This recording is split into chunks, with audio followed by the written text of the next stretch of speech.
AKAPADers. Welcome to episode 493. We're talking Ang Lee. We're going through significant, my favorite, who I view are the top filmmakers on the road, on the race to episode 500. We're racing there because coming up we have the 31 Days of Dre, which is only a few days away, but it's Sunday. It's football day. And look, we do a lot. We do so much. If you go to my website, akapad.com, you can do two things. You can sign up for some free trading cards, and you can also check out my complete NFL football pro ball dump. That means you can see all the podcasts, all the live streams, all the drawing. It's all there. My website aggregates all of my content so you can clearly and easily explore and discover new things. Why are we doing filmmakers? Why are we not? I was recently asked previously on the road to episode 400. I did all racing movies. Did 10 racing movies. Episode 500 was in fact Speed Racer.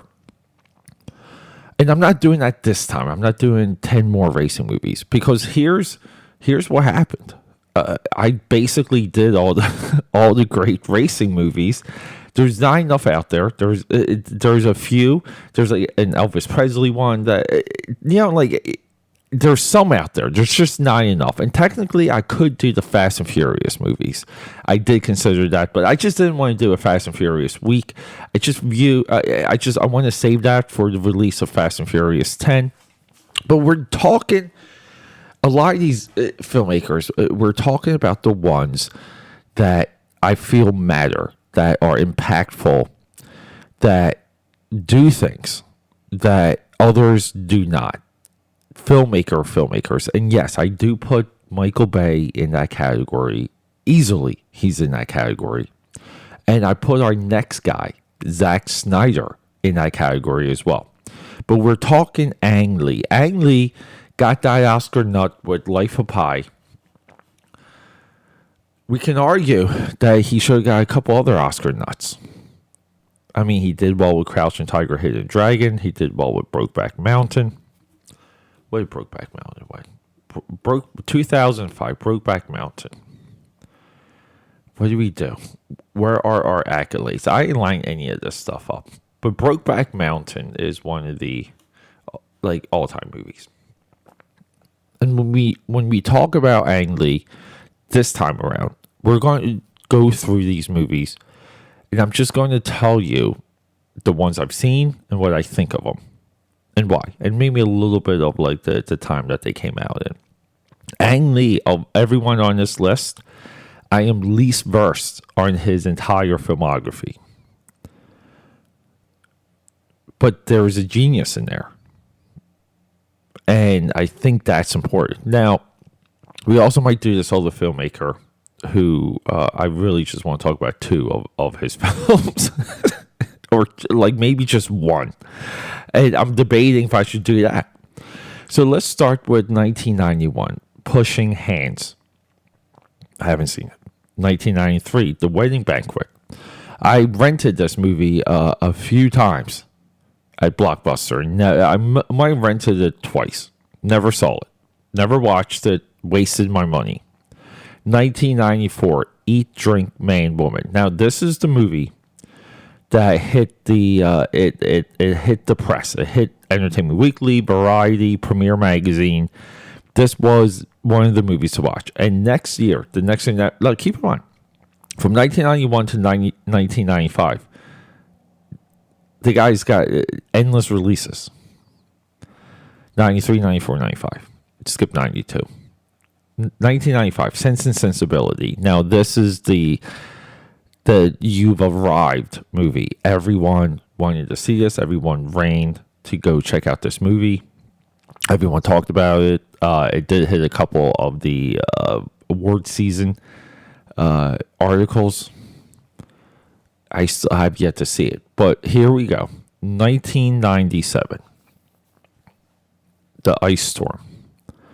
Still to this day, we got Sigourney Weaver, Kevin Kline, Christina Ricci, This movie is packed.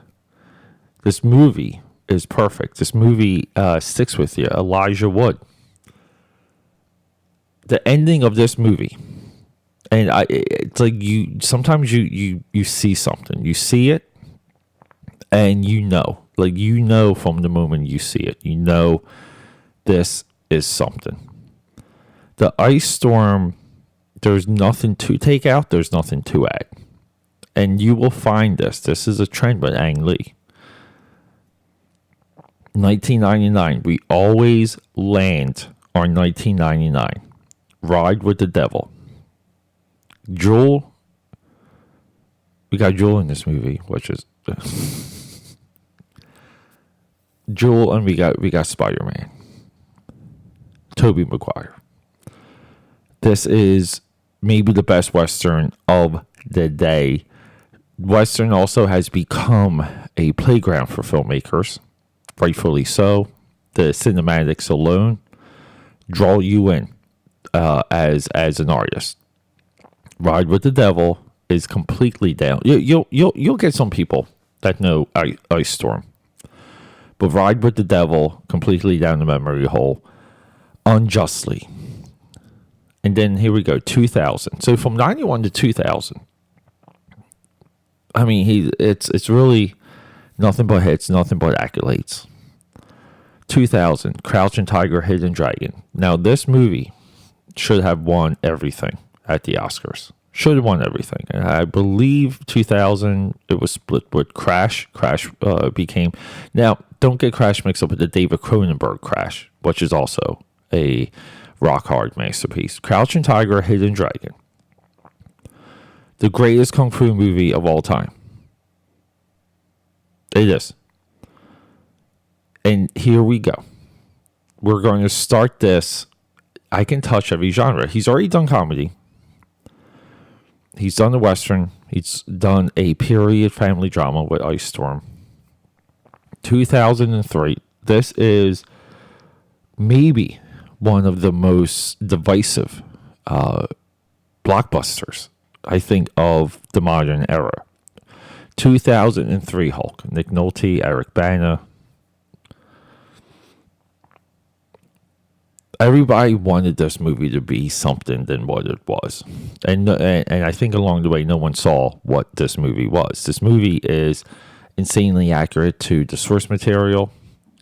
I commonly cite the psychology stems from Peter David's Hulk run.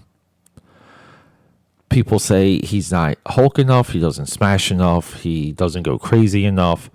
The ending confuses people. There's Hulk dogs, there's Hulk poodles. We're watching a comic book movie. The editing and the transitions for this movie too is innovative. A lot of times we forget we're watching a comic book movie. That's so much of the idea around this. This is one of the great comic book movies. It is. 2005. This is your next.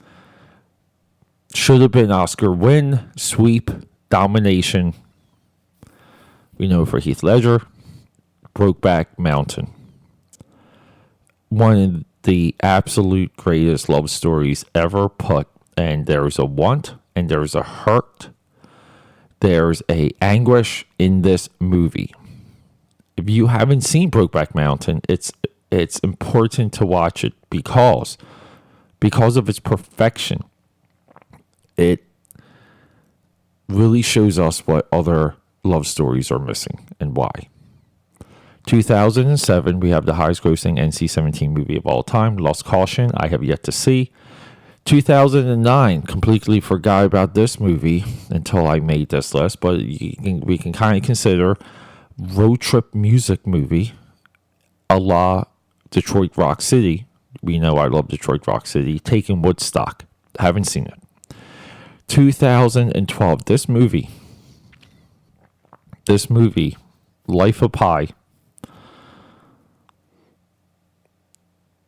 I've seen one time. It is molded to me. The dreamlike part of this movie is like, it's so similar, and I'm just trying to get some of my words, to Wolfgang Petersen's Never-Ending Story, which we spoke about a couple of episodes ago. The two movies are parallel, but this is almost like if we were to do Never-Ending Story again, which I believe there is a new one coming, Life of Pi is just a straight-up demonstration of how to do fantasy and how to do dreamlike, without doing fantasy, without doing dreams. Life of Pi is also, again, like there's so much to say about Life of Pi, but it's also a green screen movie, and we're better as an audience member for it. Master of technology over here. Now, 2016, Billy Lynn's long halftime walk. Had no idea what this movie was until I sat down with you people. Even tried to research it real quick. It's a movie that came out, and I have to see it. I have to see this. I have to see Taking Woodstock. I have to see Lost Caution, and then I have to hit all his movies from 91 to 95. And then we have 2019. We've discussed this before for the Will Smith-a-thon. Gemini Man. Much maligned. I believe this movie confused a ton of people. I don't know why. It's awesome. It's fantastic. Great hook. Great. Some of the best action. Great use of technology. Great reason for technology. This movie is nothing but fun. It's pretty awesome. I think people don't like the frame rate and the clarity, because I believe he did use high tech cameras. Like it's like that sort of thing, and people are like, "Well, I thought it was going to be like like sometimes when the technology around movies comes out, it works for the movie, and sometimes it works against the movie. Gemini definitely worked against the movie, but that is 1,000% worth watching. I think if you put it in a class of a tentpole actor's personal project, like almost just like a vanity project. It's like the deltoids of projects. This movie's there, and you can kind of compare the air of this movie to another era, the era of the agency movies. I always reference Hook, but this is what we're talking. We're just talking about these like vanity projects, and I'm not saying that this is a vanity project for Will Smith, but clearly it is. It's definitely worth checking out. I feel that it's a lot of fun. It's got a good little twist, and we're rocking and rolling. We got to do something different with the spy, espionage, assassin genre. Gemini Man does it.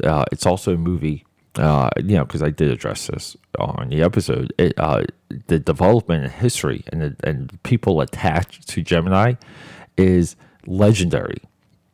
And it's amazing that that film actually got made. I don't think it could have been made with better people. And that's it. That concludes our Ang Lee list. I never seen anything from his earlier career. I really haven't seen anything from his modern day run. Billy Lynn, Taking Woodstock, Lost Caution. I know him for his middle. I know him for his middle movies that I truly believe is some of the greatest of those genres. One of the great westerns, one of the great kung fu movies, one of the great superhero movies, one of the great love stories, potentially the greatest NC-17 movie of all time. Sense and Sensibility, we can put that in period remakes.